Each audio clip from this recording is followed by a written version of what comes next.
Well, hello there and good morning, ladies and gentlemen, and welcome to another, what am I talking about? Not another edition. This is not a rinky-dink Thursday night edition. This is a special edition of the Mr. Warren Hayes Show. I, of course, am Mr. Warren Hayes. And today, with you today, I am going to be talking to you, talking with you, talking at you, for Hell in the Cell 2021, the WWE big pay-per-view that is happening tomorrow, Sunday, June 20th. Oh my God, the month of June is almost done. But we are going to be talking about it. And when I say we, this is not like me referring to myself in the second person or third person or, you know, just trying to be, no. I actually have a guest, a cool guy who's joining me on this Saturday morning. It's a good pal. I consider him a pal. Rick Ucchino. It's good to see you, man. Welcome to the Mr. Warren Hayes Show. Thank you, Warren. I appreciate you pulling me out of bed this early in the morning. My one God-given day to sleep in when my kids allow me to. But you know what? We're talking about wrestling. It's a good day. Listen, I'm going to tell you, I appreciate you coming out to do this because I get it. But you know, I have very little sympathy because you just don't have kids. Just don't have them. If you want to sleep in the morning, don't have kids. That's a very valid point. If you want to sleep at all, don't have kids. What's that? If you want to sleep at all, don't have kids. Yeah, if you want to sleep at all, don't have children. Period. So. End of story. But I'm thrilled to have Rick with me today. Rick, he's a writer, content producer for Sports Key to Wrestling, but a whole bunch of other stuff. Rick, why don't you tell people, though you'll do a better job than I do, why don't you tell the good listeners, viewers, what it is you do exactly as far as wrestling media goes?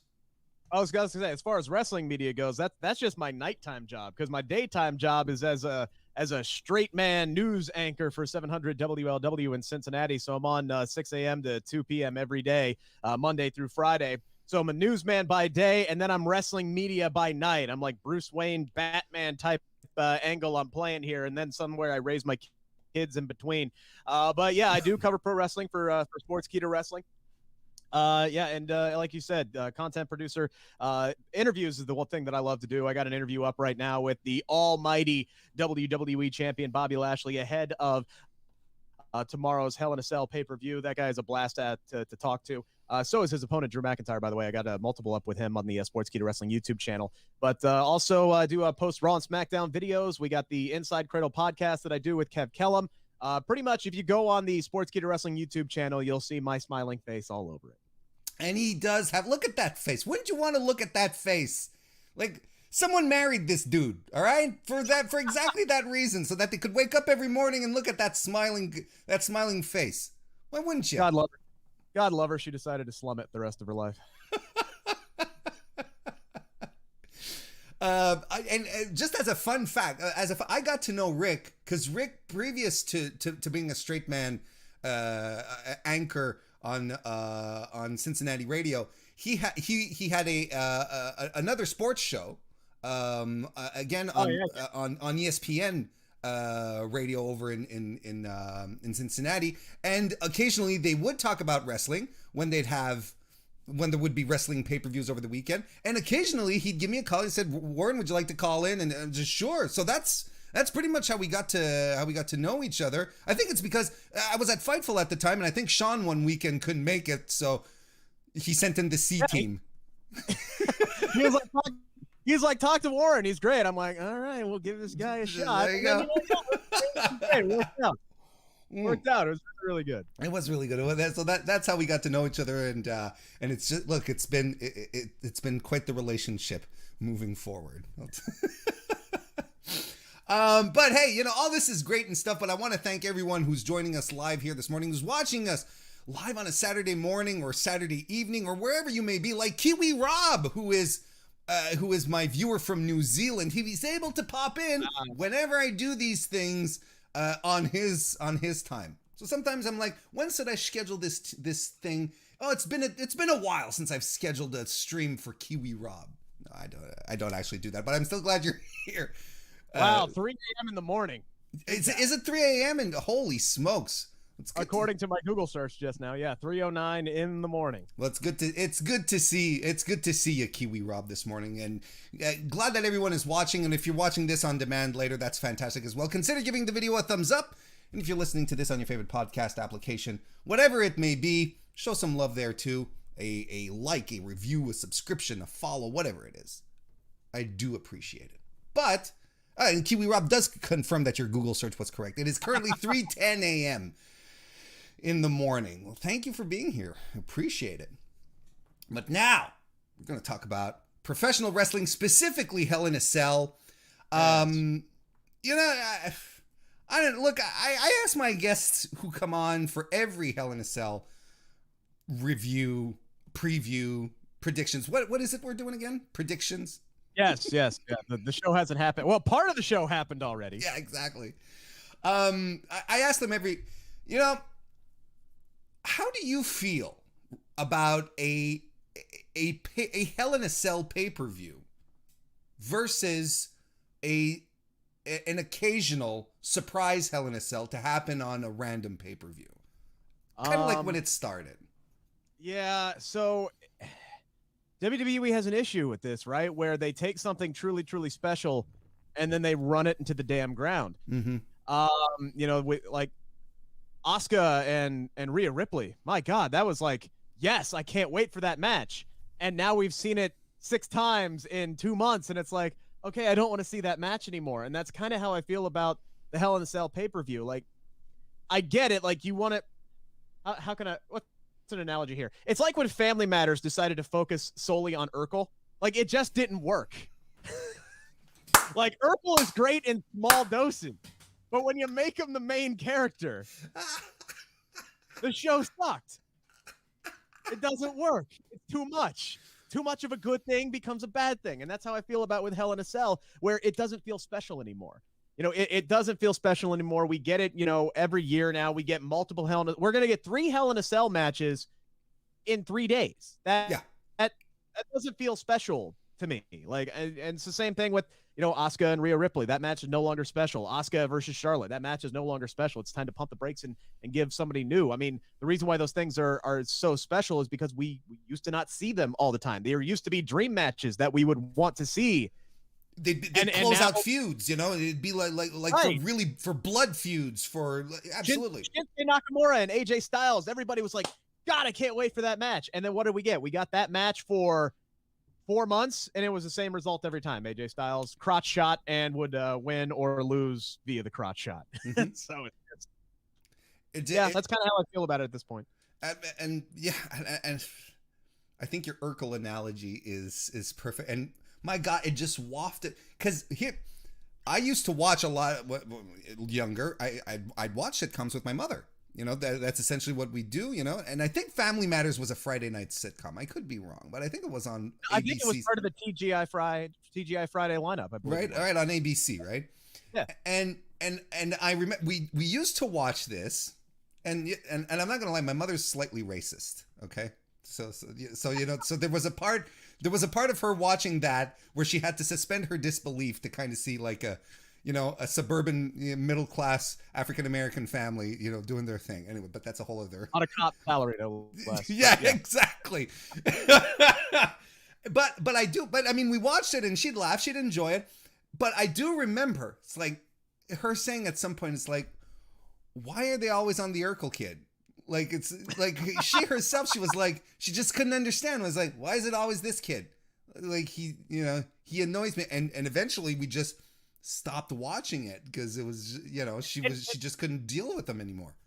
Right. And look, and it's not just Family Matters. Saved by the Bell did the same thing. They started focusing more and more on Screech. And it's like, no, stop it. These characters only work in tiny doses. Yep. And that's the same thing with Hell in a Cell. Hell in a Cell works when it is special, when we see it once every 2 years, maybe, not 3 matches in 3 days. So basically, you've heard it here first.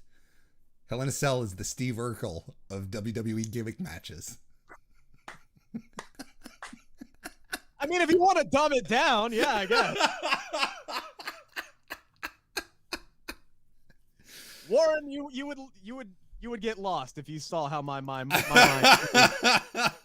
How I could jump from Hell in a Cell to Steve Urkel and make it make sense. That's fantastic. I'm a genius in my time. Okay, I'm a genius. Absolutely. Well, okay. Well, hey, you know what? Let's get to it. Let's give some focus to our boy Steve here, and start talking about the Hell in a Cell event that's happening tomorrow. I'm going to read off the. We're going to talk about the matches in order, reverse order as they're presented on WWE.com. So it's not me just being editorial about stuff. Oh, this is the match that should start. No. This is WWE basically setting up the match over here. So the first one we're going to talk about is Kevin Owens versus Sami Zayn. When we're talking about matches that WWE keep going back to and retreading, and we're like, man, this is exciting, this is good, and then we get to a point where it's like, not again. I think this is. I think Sami and Kevin kind of qualify here. Rick. This is one of those rare instances where I'm like, if they gave me Sami and Kevin every night, I think I would be okay with it. This is like this is like okay.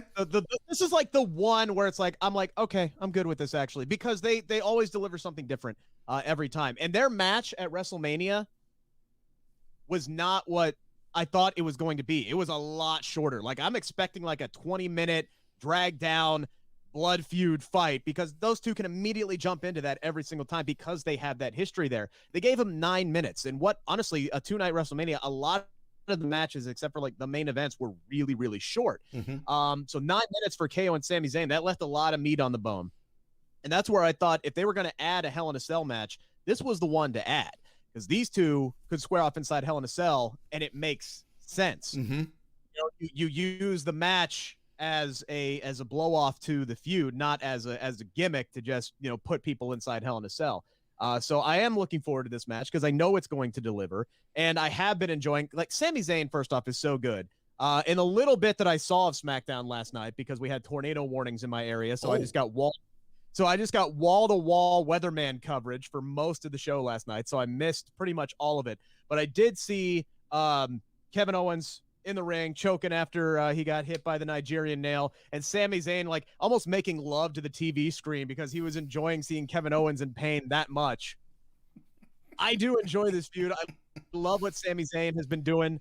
He just keeps going further and further down the rabbit hole, and it's great. And I'm hoping tomorrow night Kevin Owens finally beats sense back into Sami Zayn, and these two can team up, because it has been far too long now that we have seen them together, and they do work well together, and I think they would be a welcome addition to the SmackDown Tag Team division. But I am looking forward to this match. You're not entirely wrong when you say that. Like, if there's going to be one match that WWE has to or gets to rehash over and over again, it's these two guys, right? Because I think they're savvy enough to understand that wrestling does evolve and does change, and there's certain things, and I think they're very much aware of how WWE does things.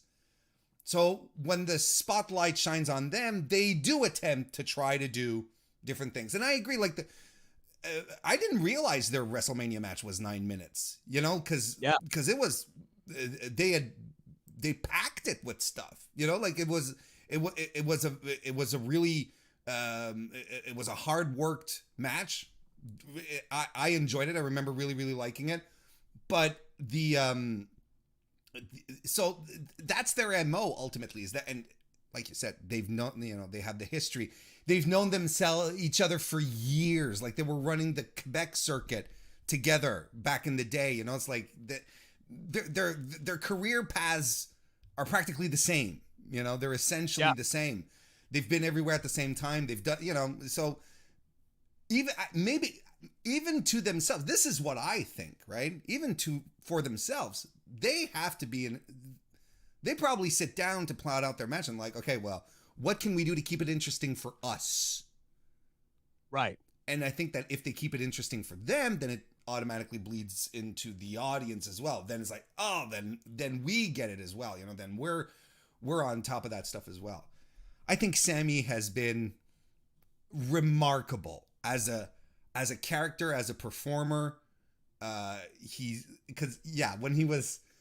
when he was doing like the villainous, yes, my pretty, yes, choke, yes, I was bawling because that's perfect Sami Zayn for me right there.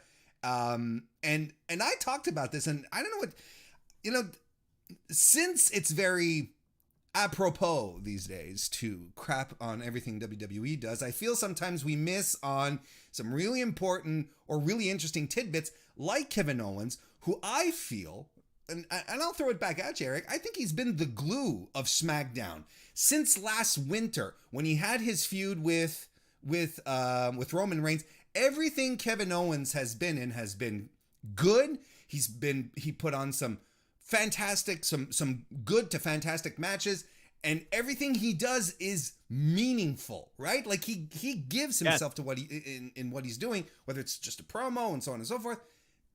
I think he's been holding SmackDown together, at least in the mid card, much more than people will give him credit for these days, I think. Yeah, he was an obvious choice to, challenge Roman Reigns last winter. Roman, he started off with Jey Uso, and then he needed that big baby face to go after him. And I know a lot of people are like, well, which one is it going to be? Is it going to be Daniel Bryan or is it going to be Kevin Owens? Eventually we got to Daniel Bryan.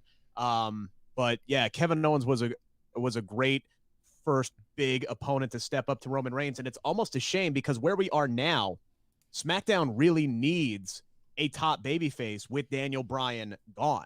Yeah. They don't have one. They don't have that guy. They had people who could be there very easily if WWE would just, go ahead and light the fire and get him there. Mm-hmm. But I mean, you could pick anybody from Nakamura to Sami Zayn to Kevin Owens to Big E, for crying out loud, who could ascend to that spot if WWE would just show them the light and give them the path and give them the opportunity to. But Kevin Owens could be that guy who could step in right away, but we've already seen him for 3 months challenge Roman Reigns. So it's like, how do you get him to that spot? And it's like, okay, now we're going to get, because Warren, people are going to go, oh, great. We're going to get Kevin Owens. We're doing this again. Yeah. Yeah, we're doing this again. We just saw this for 3 months, even though that was 6 months ago at this point, it seems like. So yeah, which is correct. It ended in January. So yeah, absolutely. So, but you're right. Kevin Owens is spectacular, and everything that he's touched has turned to gold. And the same with Sami Zayn, which is one of the reasons why I've enjoyed these two working with one another. I remember leading up to WrestleMania, it was like 2 or 3 weeks out from WrestleMania, and I'm like, they don't have anything for Sami Zayn or Kevin Owens going on at Mania. What the hell are they doing? And then all of a sudden they're like, oh, well, we're just going to put the guys together. And I'm like, brilliant, perfect, sold. And yeah, they've been doing good work ever since. They really have. So first of all, I want to say hello to Metal Michael and Robert Sterling, who joined us in the chat as well.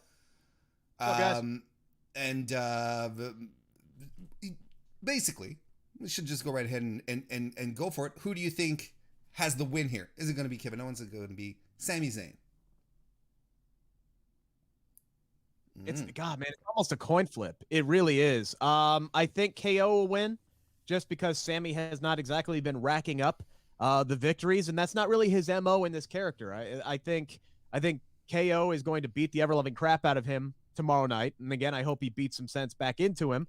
And they can kind of start forming a bond over that. But I think KO is going to win in pretty dominating fashion unless Sami Zayn has a trick up his sleeve. And I don't see Sami Zayn winning clean. That's what I'll guarantee. Sure. But I'll give it about 75% Kevin Owens unless Sami Zayn has some kind of trick up his sleeve to pick up the win. It's really a tricky one, right? Because I think it has a lot to do with, I think the question is, what are they doing with these guys after? Right? Because that will probably determine a lot of stuff. If let's say if Kevin Owens wins, then you would assume that he's maybe ascending into another level. Maybe we are going to go back to a Roman thing, or maybe not, because I know there's a lot of rumors for SummerSlam coming up too, Yeah. There's and Sami winning, like, I don't even know if Sami needs to win all that much, because that's part of his thing, is that he gets screwed out of stuff, or at least in his mind he gets screwed out of things. Exactly. Right? Yeah. So if you're continuing the downward spiral of Sami, it makes perfect sense for him to lose this matchup. I'm gonna go with KO. Yeah. I'm going to go with Kevin. They're both Quebec guys. I'm from Quebec, so I don't care. I win either way. I think both these guys are going to end up in the Money in the Bank ladder match anyway, so we'll see them together. I think so too. I think it'll be. I think that's a safe bet. I really do. Either that, or they're going to take all those guys out of the Money in the Bank and put them in that Intercontinental title match, because that definitely seems to be something that they have been circling the drain with, is having Apollo, Big E, KO, and Sami all having an Intercontinental title match. We haven't had that Fatal 4-Way yet, so maybe they're saving that for Money in the Bank, or maybe they put that on a SmackDown instead. I'm not sure, but it would be rough if they kept all 4 of those guys out of the Money in the Bank ladder match, because then it's like, well, who do you put in there representing SmackDown? Sure, absolutely.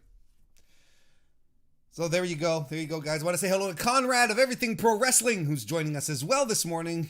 Cheers, dude. Good to see you. Let's move on to our next match. The next match that we have set up here for Money in the Bank, which is going to be Cesaro versus Seth Rollins. I mean, I'm a Cesaro section guy. I've been for a long time. I really feel like Cesaro's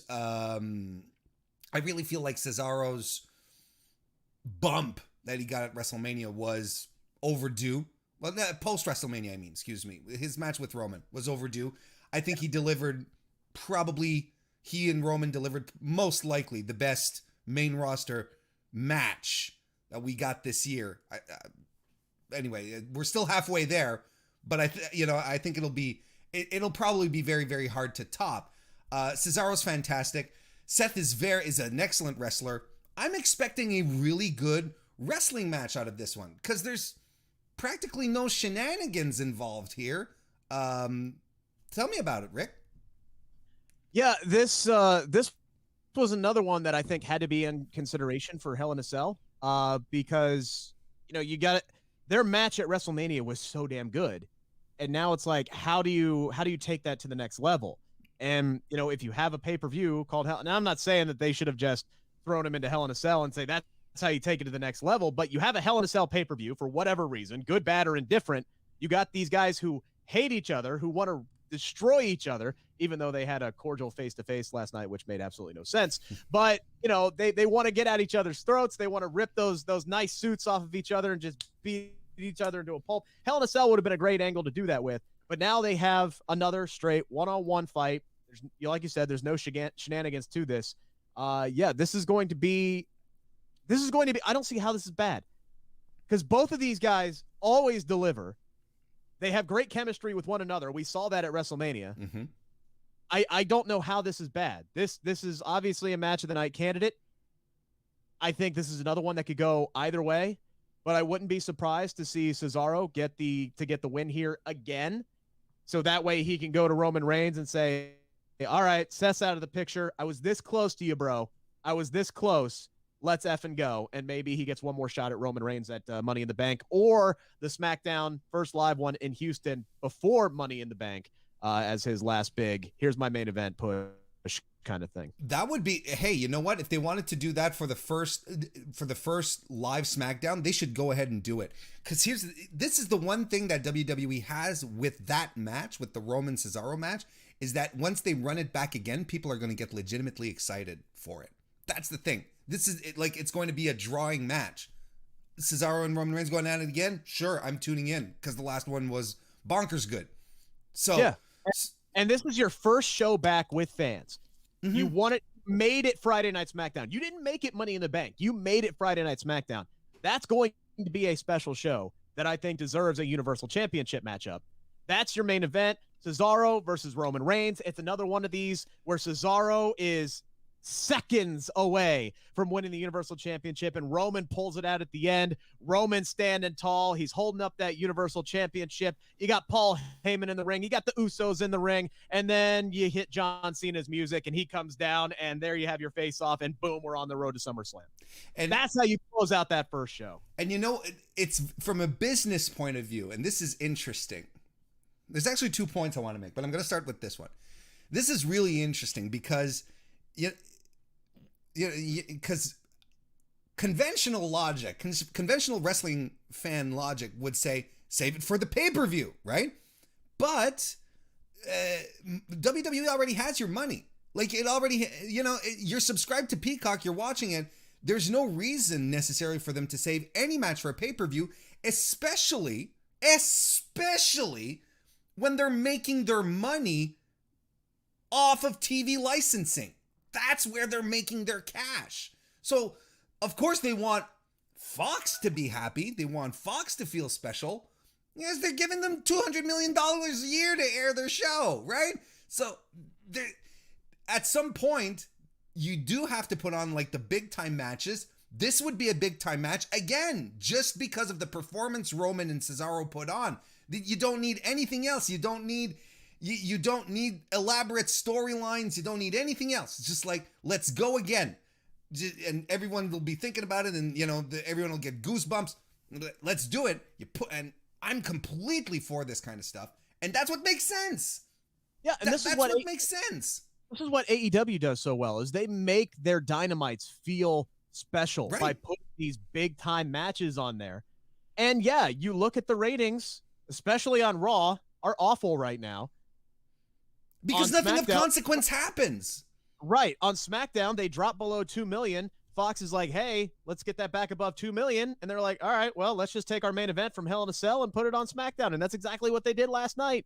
I don't know if it worked. I haven't seen the rating. We'll find yet. out. I don't know if they're out. We'll find out.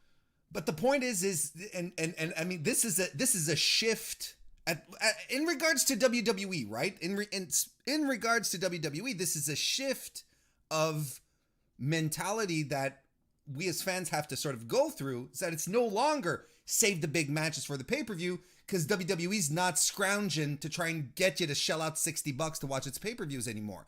It wants you to tune in live on a Friday night, on a Monday night, on a Tuesday night to watch that's what it wants you to do, because that's where it's making its cash. Look every time NXT does a big event where they bring back, whether it's Halloween Havoc or the Great American Bash, yeah, whatever it is, those nights, those mini pay-per-views, they always kill. Sure. They always get a huge boost of 300, 400,000 or whatever it is. Great American Bash might hit 1 million, when that show drops. It might not, but it'll get more than the 650 that a normal NXT's been drawing. Hey, and they've already started promoting it with some pretty exciting stuff too. Like, you can see the seeds being sown right now. I mean, and last Tuesday's NXT is probably one of my favorites in a long time. I thought it was a fantastic NXT. There's still nonsense on it, but I thought it was a super solid show, as opposed to the takeover. If we don't get what's that? If we don't get Samoa Joe versus Karrion Kross, I'm gonna lose my mind. They gave us that big setup, man. So damn good. Just sprinkled it, right? The best part of the whole show, other than Samoa Joe choking out Adam Cole and going, when he wakes up, tell him to go see Mr. Regal. Other than that part, the best thing was the second that Samoa Joe's music hits and Karrion Kross just turns his head and you just see his eyes bug out.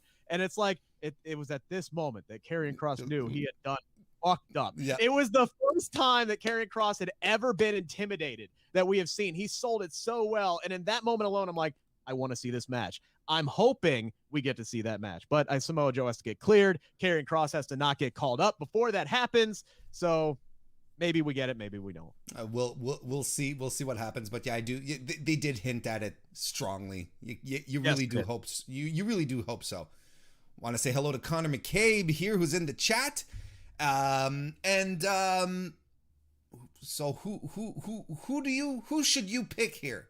Who will you pick? Not should. Who will you pick? Oh, right. We were actually talking about Seth Rollins and Cesaro. Yes. Oh man. And chat, let us know who you think should win here, Cesaro or Seth Rollins.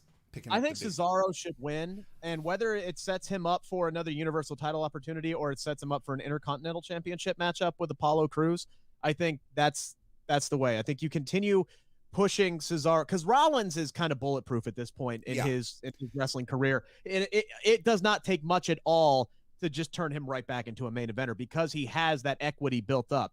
Cesaro, for as long as he's been with the company, has no equity. None whatsoever. We're building it right now. Yeah. Yeah, he needs the win more than Rollins does, because then everything Rollins says about Cesaro becomes true. It was a fluke. It was a fluke at WrestleMania that you beat me. You can't do it twice in a row, which is why Cesaro should get this win. Seth Rollins could easily win, but I will say I'll give it about 55% that Cesaro walks out the winner. Oh, okay. So you're giving him like a slim margin. I'm a little more confident, if only because. But I mean, you know, as if I work for WWE, right? And I'm like, I can actually influence it. But I'm a little more confident because that's it. It's like Cesaro's equity is being built right now. We're in it right now. Seth, you can do anything with Seth Rollins at this point. And it doesn't matter. The guy's a lifer. He's set. They can pop him into whatever title scene they want, and at any given moment it'll feel credible. But Cesaro needs that credibility. He needs to be big match Cesaro. And you know, we were just before we were talking about baby faces on SmackDown, right? We're talking about Kevin Owens. Cesaro's a baby face right now.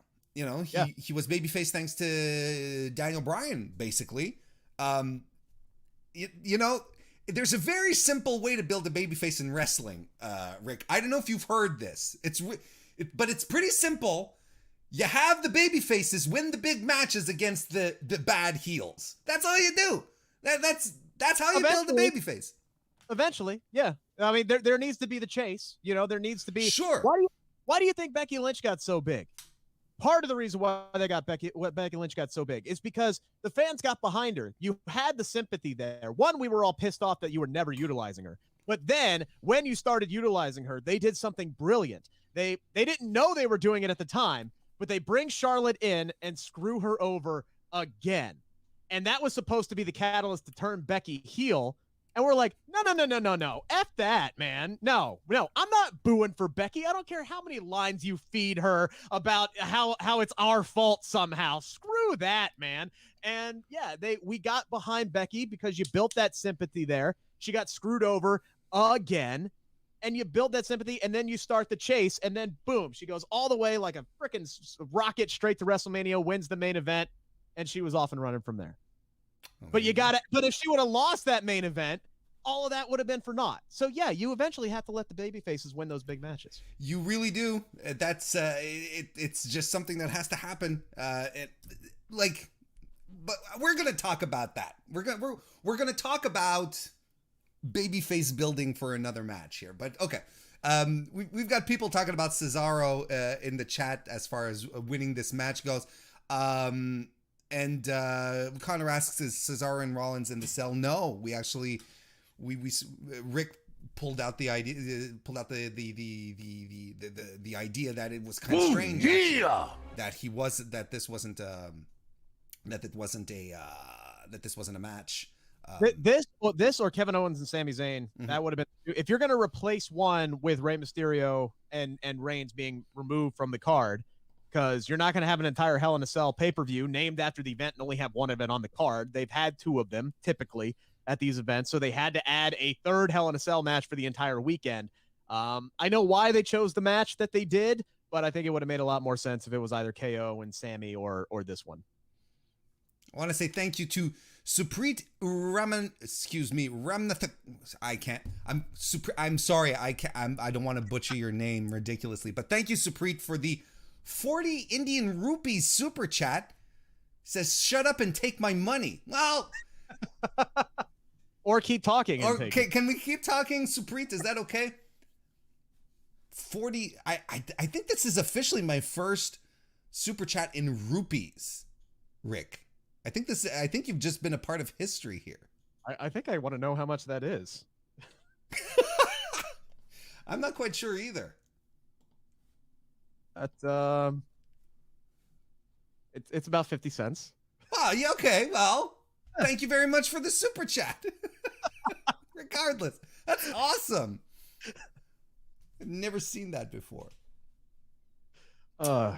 All right, anyway. Let's see here. Where are we? Where's my thing? Where are my notes? I'm completely lost here. We got thrown rupees. Yeah. People throw rupees at me and I completely lose my mind. Alexa Bliss versus Shayna Baszler is the next one we're going to be chatting about. What the hell is going on here, Rick? What the hell?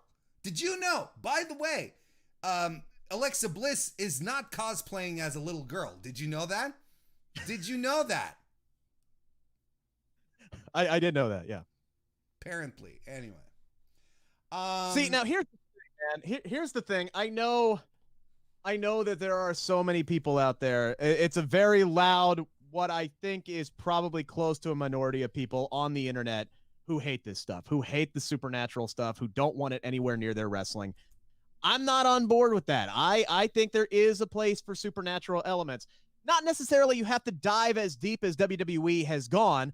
I could take or leave Lily, to be honest with you. Sure. I'm a big horror movie genre guy, all right? I'm into Annabelle. I'm into Lily, especially with the mirror angle that they played with Alexa Bliss. I know a lot of people went to Warrior Hulk Hogan. I immediately went to Bly Manor. I don't know if you've seen that one. Yeah, where yes. The main character is haunted by her dead boyfriend, who's constantly in the mirrors all the time. And I literally, as I said that, looked at the mirror behind you. Spoiler alert, by the way. Sorry. Yeah. It came out a year ago. If you haven't seen you're it. Right. If you haven't watched it now, you ain't gonna watch it. I agree. I would suggest it. It's very good. Fantastic. As is Haunting of Hill House, which is in the same which I preferred. Oh, I did too. I've watched it twice now, and that scene in the car where, you know what I'm talking about, gets amazing. me every damn time, man. Every single time. I have never jumped that high in my entire life. No. That shot was so good. Anywho, getting off the rails here. I think there is a place for it. I could take or leave Lily. I did enjoy it. In certain parts, some of it kind of jumped the shark for me, but I love the work that Alexa Bliss has been doing. I think she really enjoys this role. She seems to be having the time of her life. Yes. I've never been more interested in an Alexa Bliss character. I mean, you can go back to Little Miss Bliss. I mean, she was good. She was good in that role, but I mean, it was constantly the same thing over and over again, where she'd betray her friends or she would bully somebody or this, that, and the other thing. And I like this Alexa Bliss a lot more. And Warren, the thing that I like about this the most, and this is one of the things you got to look at with WWE, because there's a lot of things to constructively criticize, but you got to look for the nuggets. You got to look for the things that are good in this. When was the last time we had a women's feud that wasn't for a championship? Like, true. I literally can't remember the last time we had a women's match or a women's storyline that didn't revolve around either the tag titles, the NXT championship, the SmackDown, or the Raw. Lacey Evans getting pregnant with Rick's kid. That's the last time. Yeah. All right. But Asuka was still in that mix too. Yeah, no, I agree. You're right. Yes. And it was there. There's no. I'm hitting my microphone already. There's no. I'm Italian. I talk with my hands. There's no hint of a title here at all. It's Alexa, for whatever reason, doesn't like Reggie. Well, actually, I get that, because nobody likes Reggie except for Vince McMahon, reportedly. But she's got something against Reggie. She's got something against Shayna. Shayna's tired of them being in their business, and they're going to fight. And I like it. I'm all for it. And Alexa Bliss is wrestling again. She's only had like 2 matches in the women's division since February. She hasn't been pinned in over a year. Yeah, because she hasn't wrestled that much. I mean, let's not forget, she beat Randy Orton, for crying out loud. So, sure. You know, that was the third match that happened in between her last 2 singles matches. So I'm looking forward to this one. I haven't been as down on this storyline as a lot of people have. I loved The Fiend when it started. I really did. I am on record. I still think that The Fiend's first entrance as The Fiend is still one of the best things WWE has done in the past 5 years. Yep. You remember, he came out and is that a head?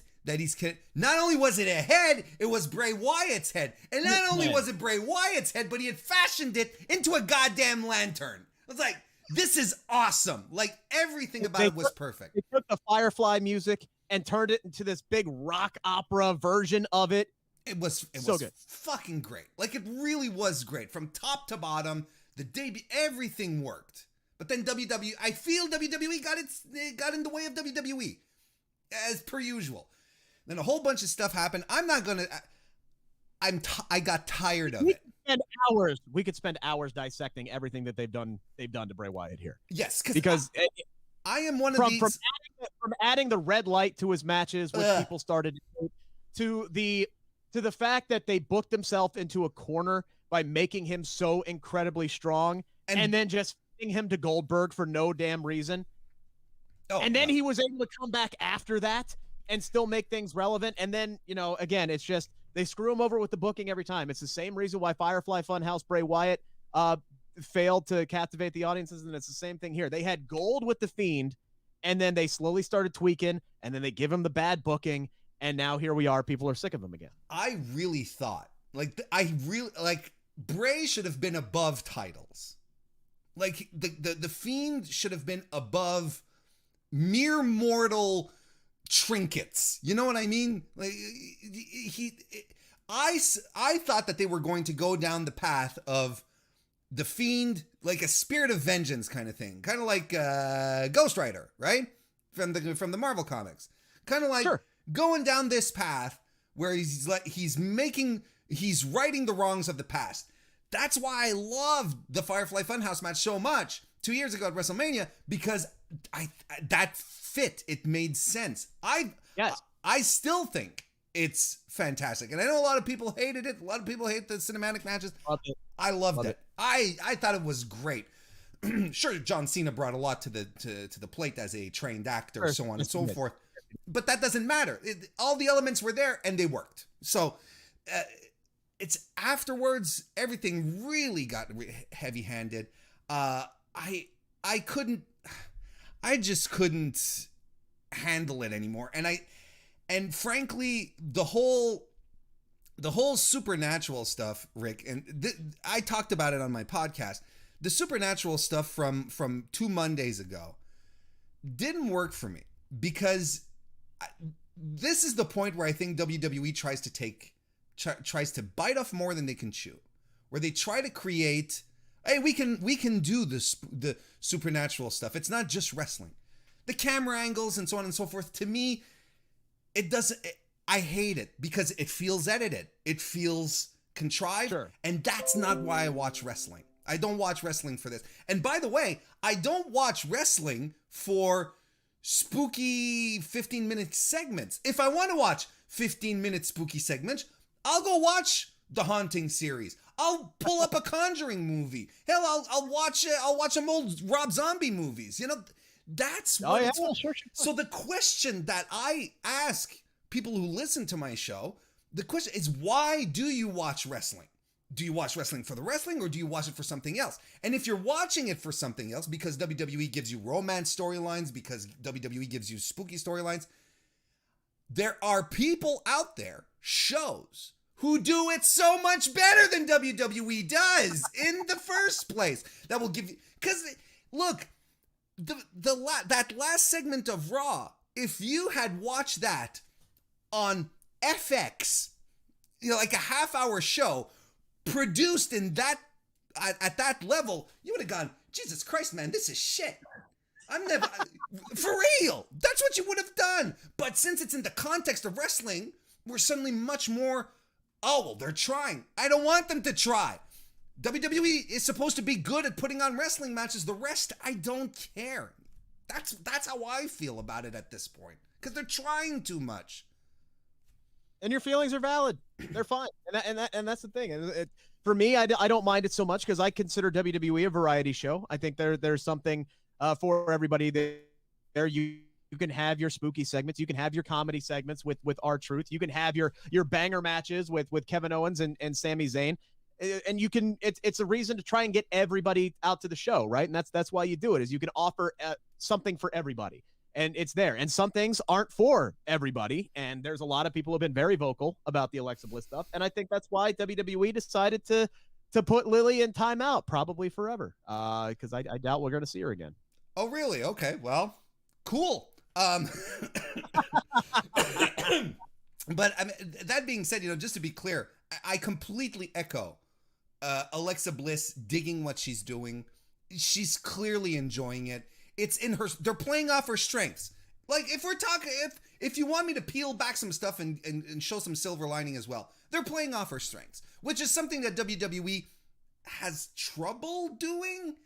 You know, where they sort of like force Ricochet to cut promos where you're like, no, just let the boy wrestle. That's all. We don't need him. So give him a mouthpiece. Make him a Paul Heyman guy. Something. That's it. Christ, you've got Malcolm Bivens just doing nothing right now. You know, it's like, anyway. So I know we'll get there, but just an example. Bobby Lashley's always been this freak phenomenon in the ring, credible character, could decimate anybody, right? It wasn't until he aligned himself with MVP and let MVP do most of his talking that he ascended to the WWE Championship. I concur with this assessment. So Alexa's been enjoying it, and you can't take that away, and you can't take away the fact that WWE are playing off her strengths, and that's very good. And if, you know, good, because otherwise, like you said, we go back to Mean Girl, Alexa Bliss, which is all kind of what we were expecting after the Nikki Cross tag team thing. Yeah. You know, and would that have served her career better? I don't know. We'll talk. I don't think so anyway, but let's have this conversation again in 5 years. We'll see where we're at on that point. But really quickly, Shayna Baszler, though. I feel bad for her. Yeah, it's like my question is this: Is this a bad misuse of Shayna Baszler, or the worst misuse of Shayna Baszler since being called up, or at least since she bit Becky Lynch in the neck? I think the worst thing that ever happened to Shayna Baszler was Becky Lynch getting pregnant, because there was, after their match at WrestleMania 36, Mm-hmm. there was clearly them saying, all right, we want to drag this out a little bit more. We're going to put the title on Shayna eventually, but we want to elongate this. We want these guys to have another match. And then Becky's announcement happened. They're like, well, those plans are out the door. Because if you remember, Shayna Baszler, they were like, okay, well, we'll put her in Money in the Bank. Then they decided not to put the title on her. They decided to put the title on Asuka, which I thought was a beautiful moment and made a lot of sense. So yes. I get that. But then after Money in the Bank, Shayna Baszler disappeared. Yeah. We didn't see her for weeks, for months. And then she shows up. They put her in this team with Nia Jax. They win the tag team titles. But even then, her booking has suffered so much because she went from this straight-up killer who decimated the entire Raw women's roster, with the exception of Becky Lynch, inside the Elimination Chamber in mere minutes. Mm-hmm. Like, I'm the top dog. I'm here. Let's effing go. And then she's getting beat by Naomi in 2 minutes. She's getting pinned by Dana Brooke. Anytime Nia and Shayna lost, it was always Shayna who took the pin. Very rarely. They love to protect Nia Jax. They wouldn't even let Alexa Bliss. Reason. Yeah. They wouldn't even let Alexa Bliss pin Nia Jax on Raw when she had her beat. Mm-hmm. They had to have Reggie come in and pull Alexa off the top of her, which is why I think Alexa's going to win this match going away, is because they had no problem letting Shayna Baszler get beat. And for this context, they could very easily, though, ruin Alexa Bliss with bad booking like they have Bray Wyatt, and they could have Shayna Baszler win this matchup too. My hope is that they use the same I don't want to say crutch. I'm trying to think of the word here, but they use the same angle that they have with Bray, is where you go into the ring with him and you come out and you're changed and you revert back to some kind of former form. I'm hoping this is the window that they use to get Shayna Baszler back to being that killer singles competitor. Is she goes in the ring with Alexa Bliss. Alexa Bliss just wrecks her in that strong, super bad girl mode that she does. And Shayna Baszler comes out different on the other side. Now, maybe she'll come in, and I'm not even joking here. I don't want to sound facetious, but maybe like she'll do the goop thing, you know? And once she does the goop thing, then she becomes, you know, invulnerable. Because I always thought, when she was doing the I'm invincible, you can't take me down stuff, you know, she'd put her hair in buns, you know, and suddenly she'd have darker makeup and her t-shirt was black, you know, and I'm like, give her a lady fiend mask, you know, like give her something that that like the transition is stronger, but it's like, do they not want to cover up Alexa Bliss's face? You know, I don't know. Maybe that'll happen now, because you can't do, in front of live audiences, you can't do the makeup, hair, and shirt change in seconds. Yeah. You can put a mask on. Yeah. Put a mask on and maybe a hood or something over top of it, you know, a zip up, you know, hood or whatever you want to do. You can do that within seconds. in a pitch out black environment, you can't do hair makeup change. No, you can't you do can't. that. So I would be all for her getting a maybe they give her a Lily mask. Maybe that's where Lily goes. She transforms into a mask. Lily becomes Bray's Sister Abigail. You know? Yeah. Who knows? Who you got winning here? I'm going to go with Alexa. I'm going with Alexa. I think that's the safest bet. I think Alexa's the safe bet, yeah. Let's keep on moving then. Next match that we're going to talk about this morning is the SmackDown Women's Championship match. Bianca Belair versus Bayley. Was announced last night that it's going to be a Hell in a Cell. So clearly swapped one out for this one here. Straight off the bat, fantastic decision. Wouldn't you say? Yes, because these two are going to kill it. These two are going to kill it inside Hell in a Cell. And it makes sense. Oh, yeah, these two hate each other. Yeah, it does. It does. I would have liked to have seen a bit of a better build than stop laughing at me because, people laughed at me when I was a little kid kind of stuff. But this has been WWE's MO for a while now, where the build has been awful, but the end result has been fantastic. Bayley and Bianca had a great match once already. I think they're going to have another really, really good match. Bianca always delivers on these main pay-per-views. Bayley is the pandemic MVP as far as I'm concerned. These two have great chemistry with one another. And yeah, put them inside Hell in a Cell. The only thing that I'm concerned about is, and I'm only slightly concerned because Bayley and Bianca are absolute pros, is you tell them 48 hours from out that, oh yeah, now you're inside Hell in a Cell.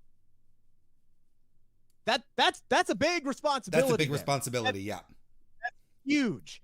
You want that match to be, especially when you look at the other 3 women's Hell in a Cell matches that we've seen, one after another. They've just been better and better and better. And this is the first one that Sasha Banks is not in. There you go. So there's a lot of pressure there. A lot of pressure. You look at, and there's a lot of pressure on Bianca here too, I believe, because look at it's basically been all 4 horsewomen. It has been all 4 horsewomen. It was Charlotte and Sasha, and then it was Sasha and Becky, and then it was Sasha and Bayley. Now it's Bayley and Bianca. So that's a lot to put on them. I think they're pros. I think they'll come through with shining colors, but we'll see. You just stole my entire bit here. I had these stats at the ready, courtesy of Kristen Ashley, who pulled these out last night. Yeah, it is the first Hell in a Cell where Sasha Banks is not involved, and Bianca is the first non-horsewoman to be in a Hell in a Cell. That's really exciting. Now, you touched on it, and we were talking about making baby faces before, and you mentioned it here. I was bullied when I was a kid. I am so sick of WWE going back to this. Okay, I want to nuance this, okay? And FYI, I was bullied as a kid too. Can you believe that? But yes, I was. And I want to nuance this. I can completely understand. Young kids, elementary level, they have this one bigger kid, that doesn't quite fit the conventional vision of what maybe a pretty girl is supposed to look like. Like, if let's say Bianca is taller than everyone and she's, stronger, more athletic. They did it with Braun too. I can understand if Braun is like a foot taller than everyone and he looked, I can understand how kids can easily turn on them and start picking on them, despite the fact, because people were like, when Braun was saying I was bullied when I was a kid in his feud with Shane McMahon, everyone was saying, how can Braun Strowman be bullied? No, I can get it. That's not the point. Okay? The point is, stop going back to it. It's so it's like, honestly, Rick, I feel like it's the only way WWE feels like it can create a babyface now, get some sympathy from the audience. Yeah. It's by saying, I had such a rough childhood in the playgrounds, and people, they threw stones at me. I don't know why. So when I went like this, when Bianca started talking about it, I literally just went, oh no. So basically, this feud, essentially, this part of the feud is they're mad at each other because they laugh at each other. Is that what I'm getting? Because it honestly, look, aside from all of that. I'm going to go back to the Urkel thing here. I'm going to go back to Urkel here because Bayley laugh great in small doses. Yeah. Yes. But now they've jumped the shark. Now they're leaning on it. It's like when everything Seth and Cesaro was haunted by the swing. It was like, who cares? Like, yes. Stop building the feud around the fact that Seth had a wrestling move done to him. Okay. Yes. Who cares? I think they thought it was the same thing as when Seth kept giving Dean Ambrose the curb stomp over and over again, and it just didn't work out this way because the swing just isn't as devastating as the curb stomp was or is. And I think this is the same. It's kind of the same angle here where it's like, oh, that laugh is really good, which it is. Again, though, in small doses, but it ain't when you plaster her all over the Thunderdome and have her do it on loop. And then and then here's what happens. Then I think, okay, so does Bayley have supernatural powers? Or what's that? Or did she just bribe somebody in the truck? Right, exactly. Or so does that mean that the Fiend doesn't have superpowers and he just has someone in the truck that, while Kevin Dunn's not looking, he's going flip, flip, flip, flip, flip, flip, Anyway.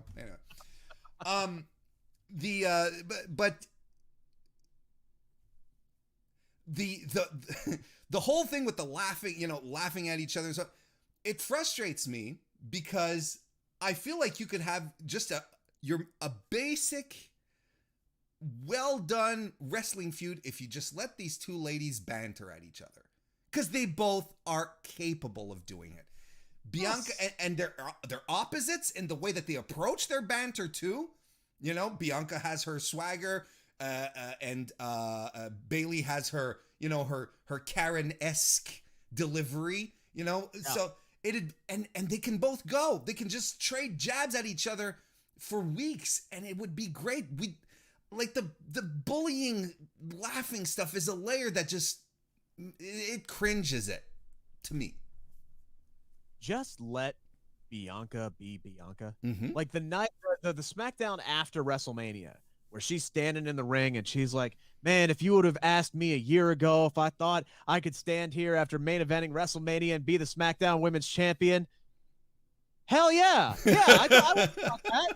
That's what Bianca is, man. That's who she is. She is that cocky, arrogant, I'm so damn good, I can beat your ass babyface. Just let her do that. Stop spoon feeding her this shit that you give her in these promos. It's the same thing they're doing to Rhea Ripley. It is so obvious that they just don't trust them on the microphone, which is unfathomable to me. Mm-hmm. It's like, look, there was a changing of the guard at WrestleMania. Just trust these people to do what they do. Just let them go out there and be themselves. The best promos that we've seen in years were during the WrestleMania rain delay, because you just told these guys to go out there and fill time, and they did it, and it was spectacular. Because it felt organic. It felt real.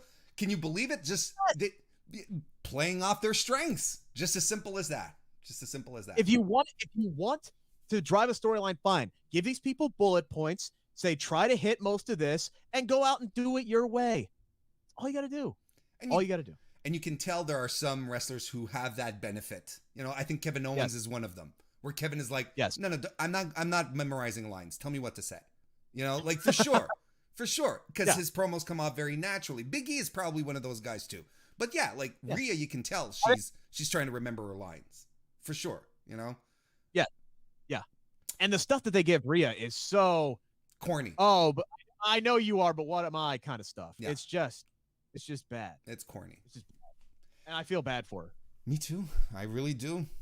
So, we're going to talk about her in a second. But in the meantime, who do you think wins here? Does Bianca retain, or does Bayley walk out with the title? And I think we both agree this is going to be a really good match. I think we're both looking forward to it. Yeah. Again, the end destination is going to be great. I think this is the match, and I might be tipping my hand for the rest of the card here, but I think this is the match that is the most likely to be a title change if there is a title change. But I still don't see it happening. I think somehow, some way, Sasha's going to find herself inside Hell in a Cell again. Oh, interesting. I think we have not seen Sasha since the Friday after Mania, where I think it was Kayla Braxton who was backstage and said, "Hey, how you feeling? After basically getting bullwhipped by Bianca's hair, and you lost your title," and she just stormed off. We haven't seen her since. She's taken some well-deserved time off here, but now we're starting to get back on the road. We're building towards SummerSlam, where I think we're going to have a big triple threat for the SmackDown Women's Championship. I still think Bianca's going to be the champion at the time. Maybe Sasha gets involved. I hope we don't have a no contest inside Hell in a Cell again. You have to have a finish here. I think Sasha's going to get involved somehow, but Bianca's walking out as the champion. I'm really hoping WWE has learned from the no contests in Hell in a Cell. That doesn't make any sense. And we've got Noob, who's joined us in the chat, and he expresses exactly how I feel about Bianca winning or not. Bianca's winning because Juneteenth. That's I don't think it'd be a very good look. Well, they could do that, or Vince could go off of his, we got to have like the hometown person lose kind of a thing. Of course, that could be. But look, I think we're both in agreement that it's going to be a fun one for sure, for absolutely sure. Yes. So the next women's championship that we have, Rhea Ripley versus Charlotte Flair, not in the cell, for the Raw Women's Championship, of course. Let's put the belt back on Charlotte. Is that what we're gonna do? I don't think so. No, but I will never. I never have confidence enough that WWE won't put the title on her when they have an opportunity to, because they always seem to do that, and it has been quite a minute since she has held a singles championship. I know she's always surrounded in the title picture, but so is every single horsewoman. Mm-hmm. She has not had a singles championship since the 4-day run she had when Bayley turned heel. I think, was that the last time, or was it the NXT championship? Was that afterwards? I think the NXT title. Let me go take a look.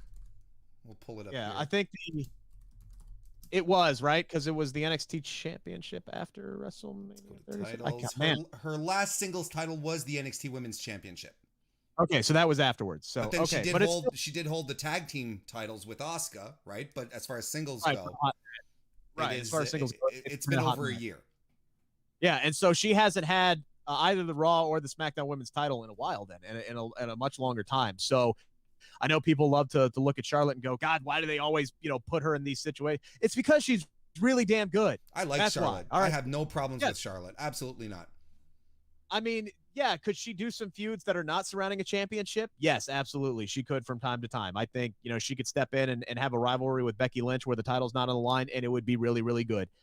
Same thing with any of the other horsewomen. Same thing with Nikki Cross, for that matter. And that's the wild card in this entire situation, is what the hell are they doing with Nikki Cross?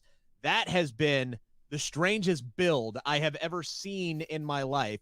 Just last year, she was going toe-to-toe with Bayley for the SmackDown Women's Championship, and now all of a sudden it's considered a victory if she lasts 2 minutes in the ring with Charlotte or Rhea. It doesn't make any damn sense. No. And not only that, but she's happy about it, which doesn't make any damn sense either. I love Nikki to death, and she's doing her best with what they're giving her, but what they're giving her doesn't make any damn sense. I hate you know what vibe she gives me? She gives off the, oh, I'm just happy to be here kind of vibes, and I hate that. I can't get behind that.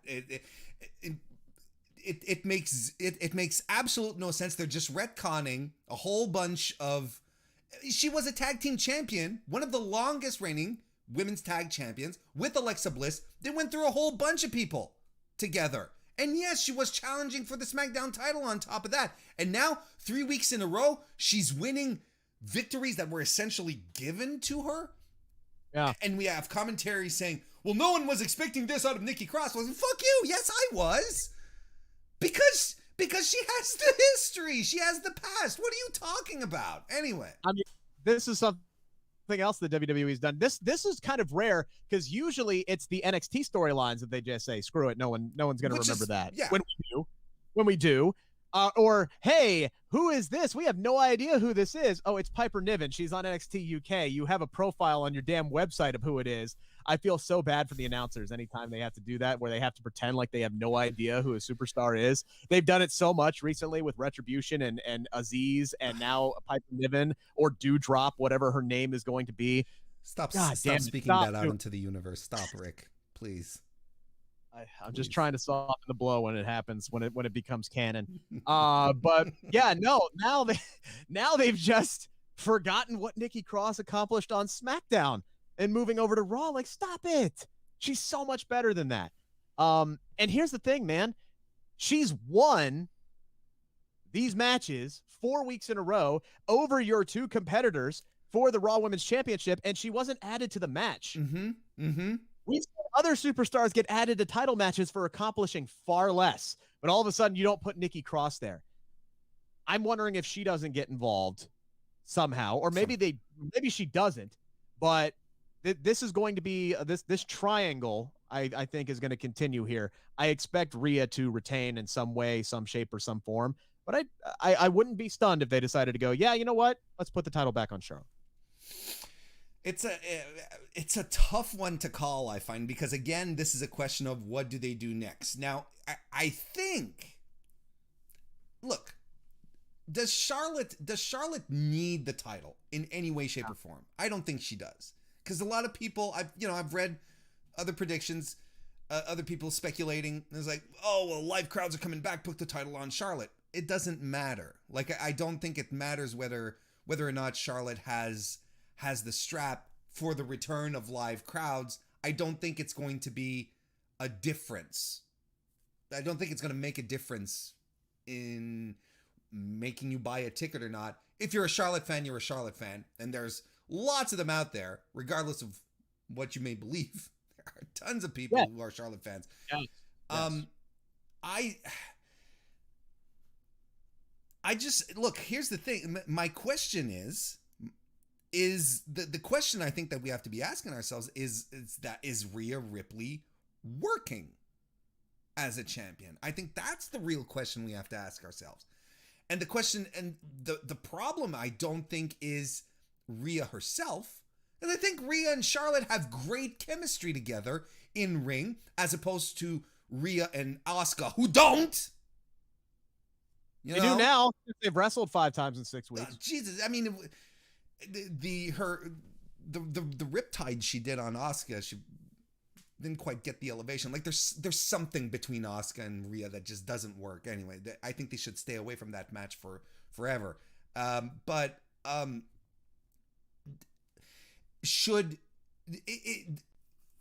Rhea's not a bad worker. That's not, it's like, but her presentation, like, I feel that they're messing her up again, and I don't think she's getting the returns that they hope she did. They'd get with her this time around, but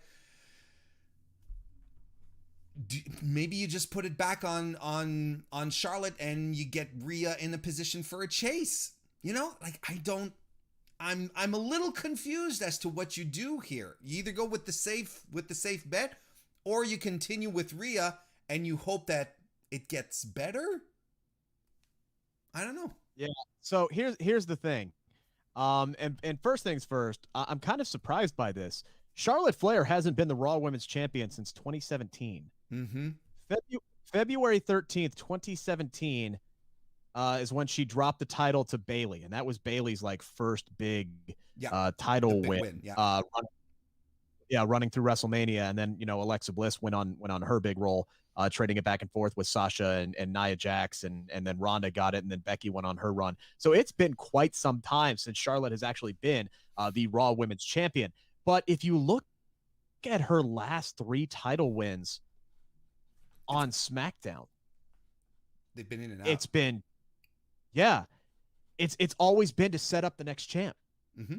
It's always been to set up the next champ. She won the title from Asuka on that Raw right before WrestleMania, just a hot shot at the Becky. Then she won it at Money in the Bank, just to hot shot it to Bayley, who cashed in. And then she won it back and lost it 4 days later as a way to set up Bayley's heel run. Mm-hmm. So it's the same thing that we saw with The Miz. That's why The Miz won the WWE Championship, was to set up Bobby Lashley and to make him look like an absolute monster, and it worked. And that's why Charlotte has won her last 3 SmackDown Women's Championships. So yeah, it's what do you do next? Are you putting the title on Charlotte so she can drop it to Nikki Cross? Is that what you're doing? Because I would love that. I would love that kind of shock moment where Charlotte beats Rhea. Maybe there's some shenanigans there, and it's not exactly clean to kind of protect Rhea a little bit. And then Charlotte, who is showcasing the championship, and here comes Nikki Cross, who won last week because of a countout, says, "Hey, I want my Raw Women's Championship match," and then she shocks the world and beats Charlotte the night after Hell in a Cell. And now you have Nikki Cross as the champion, and now you have protected Rhea a little bit because Charlotte had to cheat to win the title, and you put it on Charlotte, and she legitimately gets beat by Nikki to put Nikki over. So you protect Rhea a little bit, you give Charlotte another title reign, but it sets up Nikki Cross, and now they're both chasing Nikki. And even if you just give Nikki a 1 month run, she's finally won the damn thing. It's been far too long. She's far too good. That's the only thing that makes sense to me if Charlotte wins this belt, is to set up somebody else again. She will have exactly. It's like when you win an Academy Award. Regardless of what you do moving forward, you will always be referred to as an Academy Award winning actor. Like Nicolas Cage, who will be starring in the movie Pig, where he hunts down people who have kidnapped his truffle sniffing pig, a la what are the Liam Neeson movies? Shit. Anyway, but that's the thing. It's like Nikki Cross will forever be a women's champion in WWE, and that's a big deal. And that would, you know what? It'd make all this weird booking come full circle. You're absolutely right. That like if WWE did go down that path, it'd be great. Yeah, because that's the only thing that makes any logical sense here. Not that that's WWE's forte, but that's the only thing that makes logical sense is here. Everybody is underselling Nikki. Everybody's not taking her seriously. Well, okay. She goes out there and she shuts everybody the fuck up when she beats Charlotte clean as a whistle and takes that Raw Women's Championship off of her. That's the only thing that makes sense. And if you decide that that's what you want to do, you protect Rhea a little bit this weekend. Charlotte cheats to win because I think she is the heel in this situation. I think she so cheats too. to win. You get that. You get some sympathy there for Rhea, who gets screwed over. She loses to Charlotte again. You get some of the audience behind her. Nikki shocks the world. Everybody is fucking ecstatic because we all love Nikki Cross, and now she's the Raw Women's Champion, and Charlotte's there pissed off again. Now we got some meat on the bone. Now we got something to work with here. That's what I do.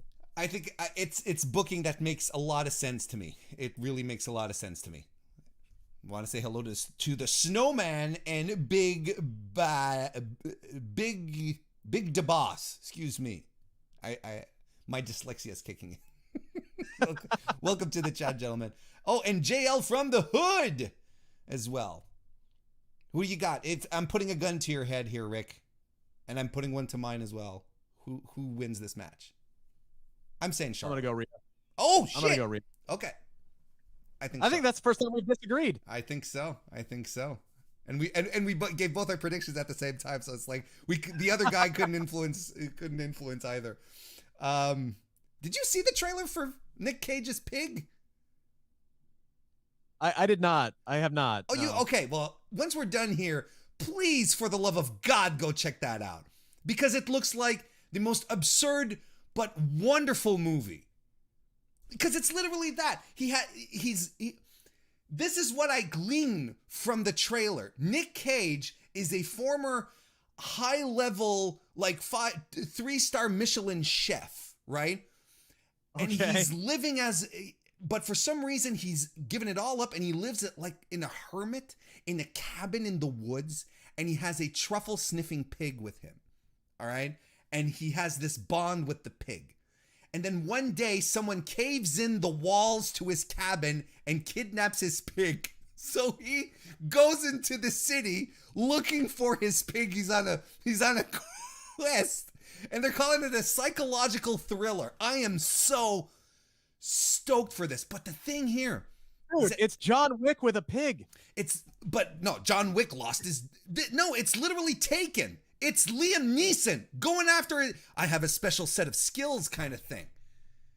Because he's going into these 5-star restaurants, and he hasn't even cleaned up, like he got injured during the thing. And he's all disheveled, and he's bleeding from the face, and he's sitting down in a pure white restaurant talking to a chef. And he's like, I'm looking for my pig. And like, Jesus. But everything looks brilliantly shot. Like, it looks beautiful. I don't know what kind of movie this is going to be like, but I'm stoked. You know what I want at the end? I want Nic Cage to win in the end. He rescues his pig. It looks like it's, happily ever after. And then they immediately cut to the next scene where he's cooking the pig in his restaurant. Like, he just wanted it back because, he had a big menu planned. The twist was that he had brunch to prepare for people. That's the big twist. Oh, but I'm not kidding. Go check that out. People in the chat know what I'm talking about. They've seen the trailer. It was awesome. Main event time. WWE champion Lashley is going to be putting up his title against Drew McIntyre. I'm going to come straight out, and I know you've talked to both guys. I'm a big Drew guy. I've been sold on Drew since his return to NXT a couple of years ago. Yep. I thought he looked like $1 million, complete transformation. Heads on over to main, looks like a goddamn star. The whole heel thing. And I was like, there's no way that Vince is not putting the title on this guy down the road. Impossible. I love Drew. Especially when you pegged him as the champion years ago. He wanted to be right. Oh yeah. And now he had a guy that he could be right with. Yeah, you knew it was going to happen. It was just when, not if. And I'm looking at Drew. And I see him come down to the ring, and he looks the part. He acts the part. He challenges my sexuality. and then I'm at a point now, Rick, where I'm experiencing Drew fatigue. I think I'm good with Drew McIntyre not being on my TV so much. Am I alone? I think there's a lot. I think there's a lot of people out there who are ready for Drew to do something else. And I think this is something that he's even acknowledged himself, that, he has been in the WWE title picture since he won the Royal Rumble in 2020. And it has been him. It has been Drew's show. And it started with Brock, and then he had Seth, and then he did that whole thing with Randy for a while. And now it seems like it's been Bob Lashley. And that's pretty much been it. He's like circled with like four guys. Well, he did a little bit with Sheamus there, but never really for the championship. And the Sheamus stuff was great. But he's always been circling the WWE title picture, and I think it's just goes back to too much of a good thing becomes a bad thing. And it's like, yes, we want to see Drew do something else. And he has flat out told me, he's like, look, as long as I'm doing something substantive, as long as the storyline is good, I don't care if the title's there. Sure. He's had his 2 runs. He'll be back in the title picture again. I think he has cemented himself as a main event player. And when you look at the legitimate, credible threats that they have on both Raw and SmackDown right now, he's one of like a handful of guys they got at the moment, which is why he's been there so long. But it is time to move on. I think we will find out who his next feud is going to be with tomorrow night, because, and I always talk about people running in and getting involved, but WWE does that a lot. Drew set up Hell in a Cell to keep outside interference away, which means we're getting outside interference. Somebody is going to show up, whether it's Bray Wyatt, whether it's Brock Lesnar, whether it's Jinder Mahal, somebody who has history, somebody who has beef with him. Somebody is screwing Drew McIntyre out of this. Bobby Lashley is going to retain. He's going to keep his championship. He's going to keep this run going because it should. And the question is going to be out of Hell in a Cell is, who's next for Bobby? It looks like it's going to be Kofi Kingston, which I'm completely okay with. I'm completely fine with that. But it's not like you have a long list of challengers after Drew McIntyre's done. So we'll see how things shake out. They should be building up Damian Priest right now for that run, but they can't put him on television for some damn reason. We can get Jackson Riker and Elias doing the exact same match with the exact same finish 2 weeks in a row. God forbid you give us something fun like Damian Priest versus Mustafa Ali. Give us something fun that we haven't seen before. God forbid that. God forbid. Or Damian Priest and Ricochet, or Humberto Carrillo. Give us something fun. Sheamus is out with a busted nose. Give us Ricochet and Damian Priest. Come on, what would it hurt? But yeah, so I think Lashley's going to retain this one. They set up that stipulation to take Drew out of the title picture. He's had enough rematches. Everybody's seen it. They're even using that in dialogue. That's not a mistake. He'll get his title run eventually in front of fans, but it doesn't need to happen right now. DGMC joined us in the chat. Hello, DGMC. Good to see you. He says, Fatigue happens to a lot of top baby faces over the past decade. Booking leads to people getting tired of them after a year on top. You know, to your point of the, as we were talking about earlier with the irkling of certain things, but you're absolutely right. Like, small doses help out a lot. And I think it's the kind of thing that would help out the head of the table stuff, Drew. You know, I get, like, I hate doing the, well, WWE does this, but AEW does this so much better. I hate doing that. But the one thing that AEW does do, which is really good and does help seeing a rotation of people, or at least different faces from week to week, is that they don't 100% lean in always on the same people every week in these extended segments. You know, just on Dynamite last night, Kenny Omega was in a backstage segment with Jungle Boy. That was it. Like, you know, so yeah. And maybe, you know, I know next week is the big match, but you know, the next week, maybe then he gets a larger in-ring segment, well, like a full quarter hour kind of thing. And I think that, you know, Drew could have benefited from that, from not being the centerpiece where you spend 25 to 30 minutes of Raw per week, you know, including backstage segments, promos, and the match. You know, you don't necessarily have to lean in so hard on your top guys every week. You can just keep them off or have them do a quick via satellite. I still love it when WWE calls it like via satellite. Like, come on now. Via satellite. Not these. They're in the back. Come on. As if it sounds prestigious. I'm like, God, upgrade your technology, boys. You know, I was going to say, via satellite or via StreamYard? You know, which one is it? Like, come on. Like, via satellite in 1992 sounded cool. You know, now it's like, just, I don't know, put up a webcam. That's all you need to do. Anyway, but like, he could just do a quick segment. Just something to, oh, right, that's right. You know, Drew is still here. We're still building towards this. And then the week after, giving something a little more substantial. And then you know what you do in the meantime, Rick? Since you're not giving 30 minutes to Drew McIntyre or to Roman Reigns per week, then you build other contenders. You create other mid-card feuds and you start elevating other guys so that when it's time for the champion to move on from his current challenger, you have someone in the works. By God, man! Yeah, you got somebody else who's ready to go. Yeah. They don't have anybody ready to go. It's weird. They don't have anybody ready to go pretty much on either show. Like, there is no... I think just because we've seen MVP kind of tease some stuff with Kofi Kingston and try and drive a wedge between he and Xavier Woods, you know, we have, which God, I hope that doesn't work. You know, we have, that's like the only clear cut. All right, well, he's probably next. You don't have anybody. Who's next for Roman Reigns on Smack? We believe it to be John Cena, but you got 2 months till SummerSlam. Like, what do you do in the meantime? Yeah. So. Yeah, that's it. Yeah, they don't have those clear cut guys. We really don't, and I think it would benefit, and it would benefit from having, like, I read something recently from WrestleNomics, right, where they were saying, like, you know, Brandon Thurston had, which everyone should follow, by the way, because great analysis of the business aspect of wrestling.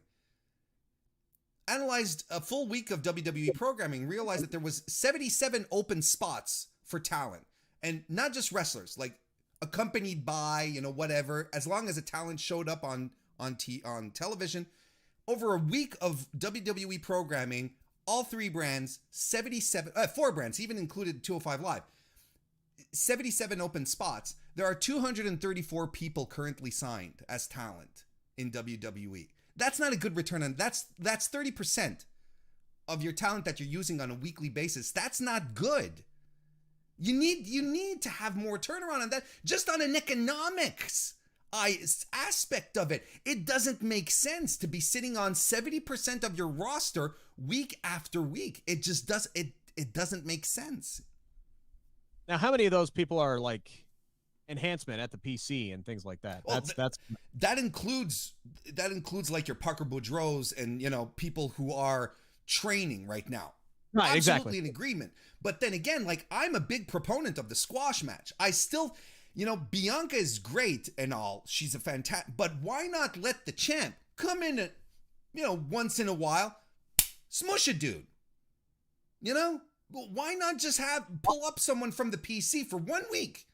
Because you have all those talents. Have them come up. Have Bianca do a squash match. Pick up the mic. Hey, Bayley, by the way, this is what I'm going to do to you. Drops the mic, goes off. I mean, that's... If they can't bump, why are you there? Like, you're not going to get any offense in. Who cares? So if they can't bump, why do you have them under contract? That should be the basic thing that they should be able to do. Why did Naomi have to take that L on Monday? Why was it Naomi who had to get her ass kicked? But I have no problem putting Piper Niven over, but why? Like, we all want more Naomi on TV, but we don't want that, man. You're talking about a former 2-time SmackDown Women's Champion here. Like, let's focus on somebody else if they're going to get their brains stoved in. Who cares if it's Jill Schmo from the NXT Performance Center? You know, one of the big deals, you know, one of the running gags is that, you know, oh, they're in the PC to learn where the hard cam is, right? You know, that's one of the jokes. Yeah. But for real, though, getting TV experience going live on the big show, you put in Cora Jade, you know, have her come in, have her take the L on Piper Niven. Cora Jade just wrestled on Raw live with the production, with everyone going nuts, with Vince screaming shit at Corey Graves. And, you know, it's she gets the whole experience and she goes back to the PC with that. That's not lost on her. Even though she's taken the L in a squash match, that's still good, you know? I don't know. Yeah, I mean, Gigi Dolan, I mean, somebody, get somebody in there. And it doesn't harm anyone because they're not established. You just have them come in and take the L and then you move on, as opposed to Naomi where you're like, my God, why? Why Naomi? Who is an established star on the brand? I know, but in the same stroke, it does make Piper Niven look like a badass that she was able to decimate a former SmackDown Women's Champion. I disagree with that assessment so very fucking hard. Because context is king, as a wise man once said. Also a wise man who likes to, you know, reshape history, but that's a whole other thing. But context is king. If Naomi was such a big deal, why isn't she treated like a big deal? Did you know? That's fair. That since last August, she lost in approximately the same amount of time to Dana Brooke. She got squashed by Nia Jax as well. Like, Naomi is a non-entity right now. If they still referred to her on a regular basis as a SmackDown champion, treated her as a champ, I'd be, oh yeah, this is a big deal, but it's not. If we were in 2019 and Piper Niven was debuting and she just squashed, I'd be like, holy shit. But they haven't been treating her as such. So to me, she just squashed a former champion. Bullshit. It doesn't mean a thing in the current context because she hasn't been treated as a champion. If she had squashed Asuka, oh shit. Squashed Charlotte, Jesus Christ. Naomi, Dana Brooke beat her in like over a minute last fall. So, okay, whatever. Naomi did beat Shayna Baszler in 2 minutes, which shows you where Shayna Baszler is in the pecking order of things. Yeah, no, yes, I do remember that. I had very mixed feelings on that one. But it's just because of the way they've been treating Naomi. So no, I'm not just going to turn around and say, oh, former champion. No. The context is too important here. Anyway, I'm still excited for this match, though, if we're talking about the main event. I think this should be really good. These two deliver. These two always deliver. They have great chemistry with one another. A shameless plug. I talked to Lashley about the chemistry that they have with one another. You can check out that full interview. Both parts are up on the Sportskeeda Wrestling channel. Yes. Yeah, they're both up there right now. Actually, they're both up there. It's pinned right there. I made it really easy for you. If you go to my Twitter, at Rick Ucchino, RICKUCCHINO, it is the top tweet. You have both links right there for parts 1 and 2. Lashley talked about, he and Drew working together, the fruitful partnership with MVP, having fun with his special lady friends, as the dude would say, why his match hasn't happened with Brock yet. He also took a shot at Damian Priest, which was hilarious. So there's a lot of really, really good stuff in there. You can follow me on Twitter and see that tweet right there up on top. Please check that out. But these two do work really, really well with one another. It's going to be a really good match. Lashley's going to walk away with the WWE Championship, as he should. Drew's going to move on to other things, as he should, and he's going to continue to kill it on Raw. And then maybe we get Lashley and Kofi Kingston at Money in the Bank. Maybe we get it at SummerSlam. I don't know, but I'm looking forward to that program. I don't want to draw this one out because we're already at 90 minutes, almost 90 minutes in. But quick thought. There's a draft coming up, right? Yep. Odds that Drew McIntyre gets drafted to SmackDown to get Roman versus Drew. Extremely high. I think so, too. Extremely high. because they're bringing in John Cena to face Roman Reigns. They ain't bringing John Cena in to beat Roman Reigns. We still don't know who's taking that title off of Roman Reigns. It could very well be somebody who's not on SmackDown right now, and Drew McIntyre would be a prime candidate for that. You don't have to rush into it. The draft is they're rumored to be sometime after SummerSlam, maybe in late August or September, a little bit earlier than what they usually do in October, which is fine. They want to freshen some things up, and God knows Raw could use some freshening up right now. So damn. Cool. So cool. I'm fine with that. But I think Drew is a prime candidate to move over. I think you're going to see a lot of top stars move over to SmackDown. I think Drew's moving over to SmackDown. I think Becky, when she comes back, is going to be on SmackDown. Depending if they move Seth over to Raw, they'll keep Becky on Raw. So it all depends. I think there's going to be a bidding war between USA and Fox as to who gets to keep Becky Lynch. But yeah, Drew's going to be a prime candidate to move over, and he might be the guy because their match at Survivor Series last year was phenomenal. It was. I really, yep, I agree. I mean, they're extremely talented wrestlers. You know, you put them in a situation where they're just allowed to shine, and they'll do it. And you know what? You keep hearing that, the locker room's not as competitive as it was back, in the day when people were carrying knives around in shivs, and you hear that there's a lot more camaraderie. But you got to think, you get Roman Reigns and Cesaro putting on a fucking match of the year. Like one that is going to be on top 10 lists by the end of the year. Of course, New Japan hasn't held the G1 yet, but still, it is going to show up on some lists this year, and legitimately so. You got to think that guys like Drew and Bobby are like, hey, you know what? Let's try. Let's just push one out that, just to shove it in Roman's face kind of thing, Friendly competition at the very least. You got to think. In the interview with me, Lashley said this is going to be one of the top Hell in a Cell matches of all time. So that's a bold statement, but I think these two can back it up. I think these two are going to beat the shit out of each other, and I'm all for it. Oh, me too. I like that kind. That's why I like wrestling. I like to watch people beat themselves up that are not in a Taco Bell.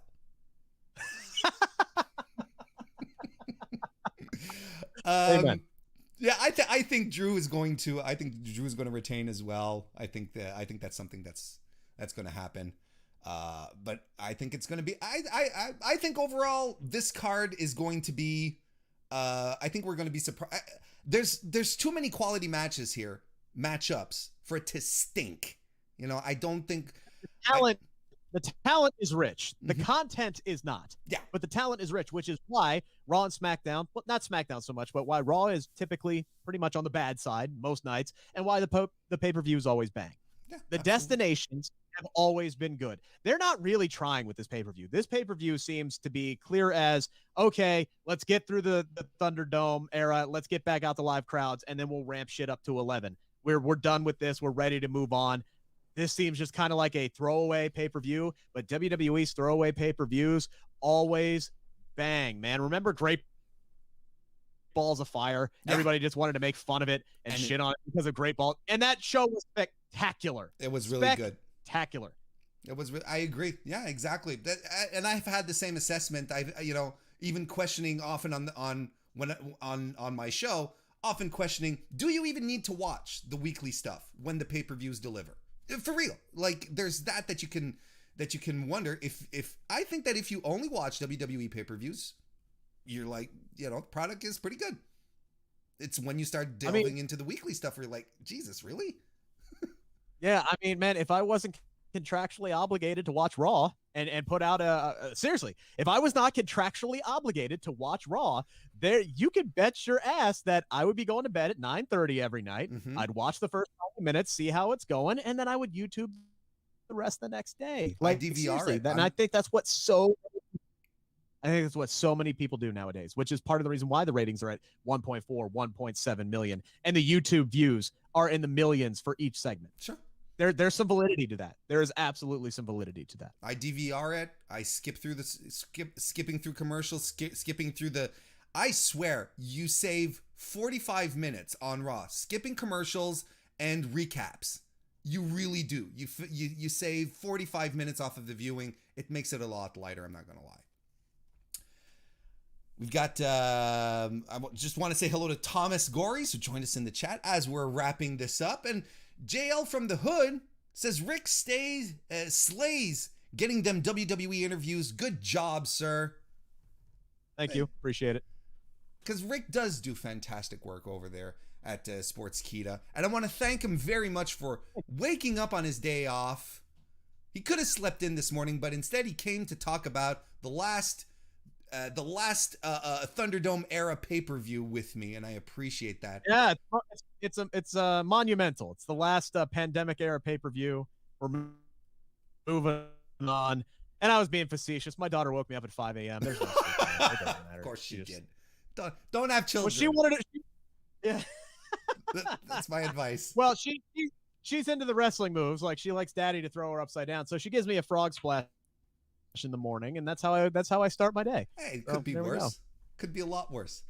But one more time, Rick, let the people know where they can find you and follow your work on a regular basis.